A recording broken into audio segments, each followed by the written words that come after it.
Olá, meu amigo aqui do canal Cosmovisão Política, tudo bem? Hoje a gente vai trazer um vídeo, trazer alguma ideia sobre o que é esquerda e direita, né? Muitos falam, você é de esquerda, você é de direita, você é progressista, você é conservador. E hoje a gente vai tentar trazer aqui alguns elementos que a gente possa identificar e também descobrir onde que surgiu esse termo direita, esquerda, né? Que às vezes um conceito fechado faz com que nós tenhamos opiniões até mesmo subjetivas do que achamos do que é esquerda, do que é direita. Então, quanto mais no horizonte da história você for buscar as respostas, maior é a chance que tem de ser mais preciso nelas, né?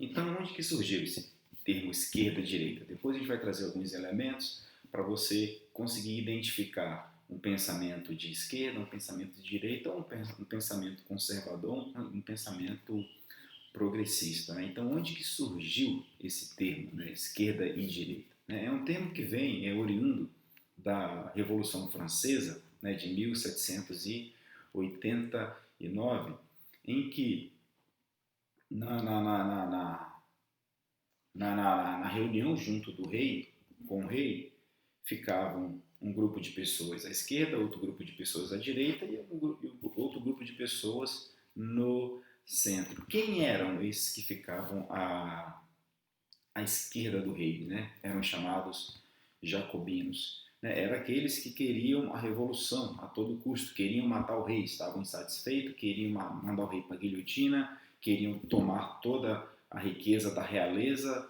e sair distribuindo, né? Pegar para si e sair distribuindo é, para os camponeses. Então, os que estavam à esquerda do rei tinham essa mentalidade, uma revolução mais agressiva, uma revolução que não importa o que se fizesse, desde que fosse feito o que eles queriam. Inclusive, a Revolução Francesa também é algo que foi meio que algo basilar para a Revolução também foi a perseguição religiosa. Né? Então, para os jacobinos não interessava, né?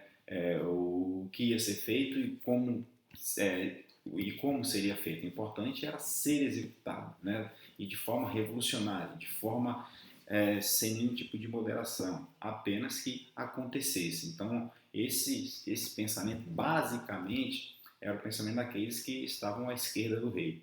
E o pensamento dos que estavam à direita do rei? Eles também estavam insatisfeitos, também queriam uma revolução, mas não da mesma forma que os jacobinos queriam, né, que eram os gerondinos. Eles queriam tirar o rei, mas não mandar o rei para a guilhotina, afastar o rei apenas. Então eles queriam uma mudança mais cautelosa, uma mudança não revolucionária ao extremo como eram os que estavam à esquerda do rei. Os que estavam no centro, no meio, né, o centro ali do rei, eram aqueles que ora migravam para quem estava à direita, ora migravam para quem estava à esquerda. Então, basicamente, sem aprofundar muito o que era cada grupo de pessoas, então o termo esquerda e direita originou-se na Revolução Francesa. Né? Os que estavam à esquerda eram queriam uma revolução de forma muito mais agressiva, matar o rei, tomar tudo. Não é nada muito diferente do que a gente percebe hoje em dia, não. E os que estavam à direita do rei eram aqueles caras que também não queriam o rei, mas não queriam essa mudança, digamos que radical. Era algo que eles eram mais pragmáticos, né? Queriam algo gradual, mas queriam também afastar o rei, tirar o rei de lá, mandar o rei para algum lugar, ó, desaparecer, ó, vai embora e vai viver tua vida em outro lugar, mas aqui tu, não, tu não pode mais. Então, basicamente, era mais ou menos isso, né? Essa é a ideia bem básica, sem se aprofundar muito. Mas, como nós conseguimos identificar, trazendo aqui para os nossos dias, saindo um pouco lá do século XVIII, e um pensamento de esquerda, um pensamento de direita. Né? Então, vou trazer aqui 3 elementos que vai contribuir para a gente conseguir separar, né, quem é de esquerda, quem pensa de forma inclinada para a esquerda e quem pensa de forma inclinada para a direita. Né? Direita barra conservador esquerda barra progressista. Então, vou trazer 3 elementos de maneira que contribua para o nosso entendimento ao observar o discurso de uma determinada pessoa, de um determinado político, de alguém. O primeiro é o sujeito da história.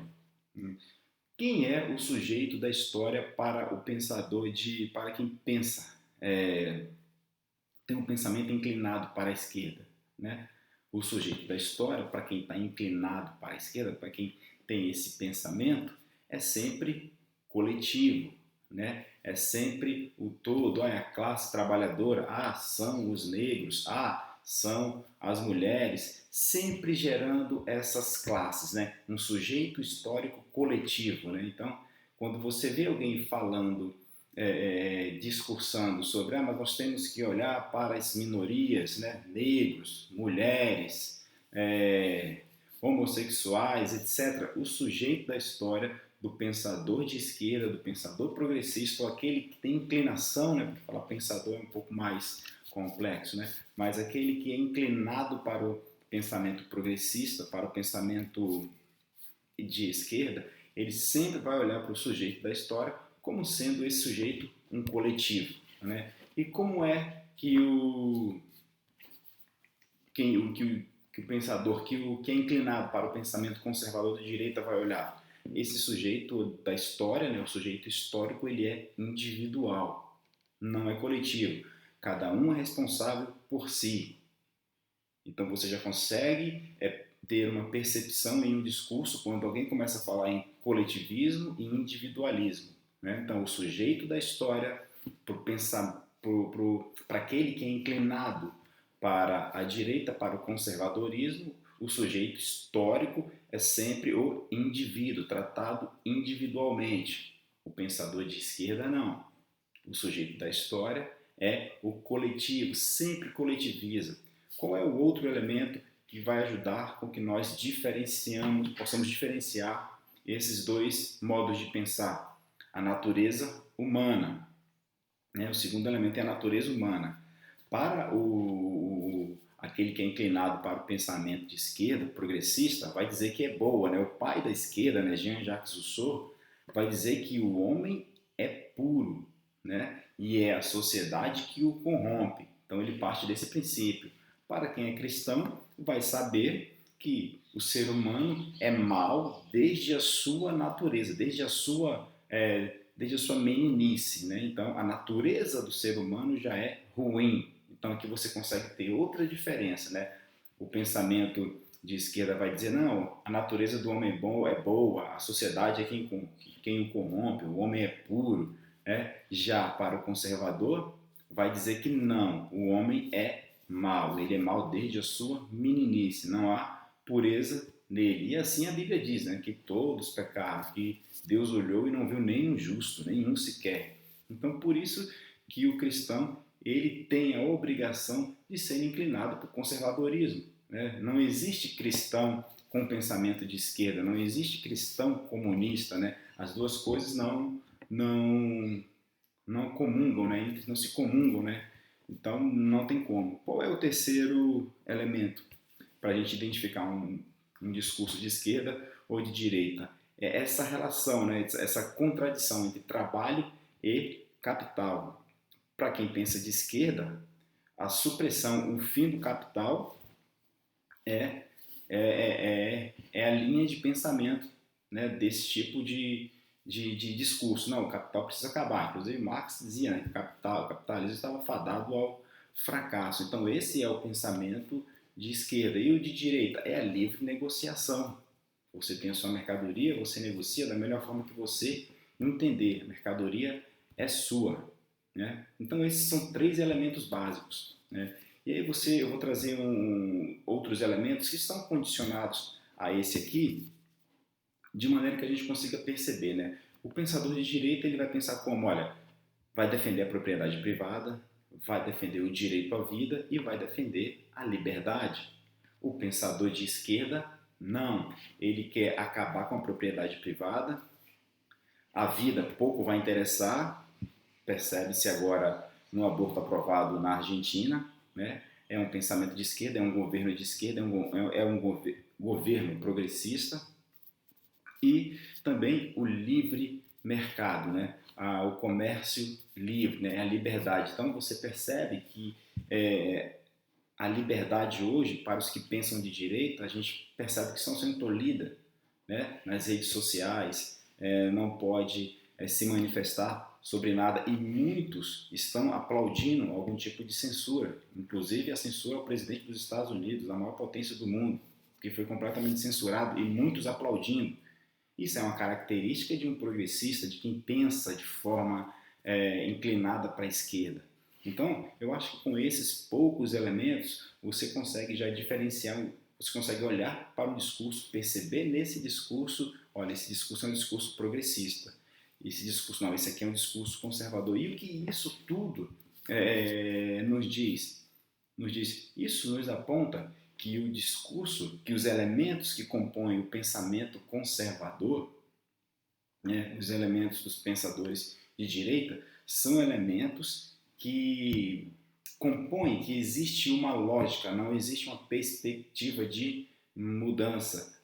O pensamento progressista é aquele que, pensamento conservador, perdão, é aquele que olha para o que deu errado lá no passado, para o que deu certo, e aí traz, mantém, né, conserva. E aí, se tiver de fazer alguma mudança, esta acontecerá de forma gradual, não de forma bruta, como são os revolucionários pensadores de esquerda, que querem a mudança sempre pensando no hipotético. Mas nós vamos fazer isso pela causa que é maior, porque lá na frente tem um mundo bonito, né? Um novo céu e uma nova terra, né? Isso é só para fazer um paralelo com o que diz a Bíblia, né? Só para a gente entender. Então, eles sempre vão pensar em agir segundo uma hipótese de uma vida melhor lá na frente, nunca o que realmente já aconteceu, onde nós temos as experiências do que deu certo e do que não deu. Então, conservar o que deu certo, o que não deu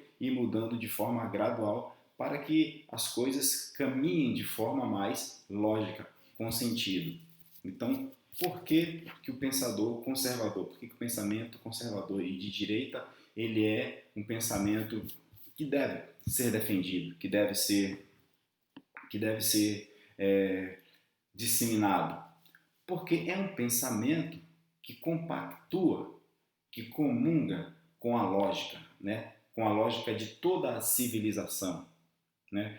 Comunga com a lógica do desenvolvimento, do crescimento de um povo, diferentemente do pensamento progressista de esquerda que seus elementos eles são completamente ilógicos, né? Eles são completamente infundados, são apenas hipóteses, né? São elementos hipotéticos que não compactuam com uma realidade lógica. Então eu acredito que com esses poucos elementos aqui a gente já consegue ter uma ideia de diferenciar um pensamento conservador de um pensamento de esquerda. Bem, é isso. Então no próximo vídeo aí vamos tentar trazer alguma coisa sobre a formação de um Estado para a gente entender como que países que se desenvolveram, cresceram economicamente, o que eles tiveram em sua origem e por que nós aqui no Brasil temos essa dificuldade tão grande de crescer, né? De crescer economicamente, de crescer moralmente. A gente vai tentar trazer um vídeo nessa linha. Então, se você gostou aí, deixa o seu joinha, o seu like, se inscreve aí no canal e fiquem com Deus.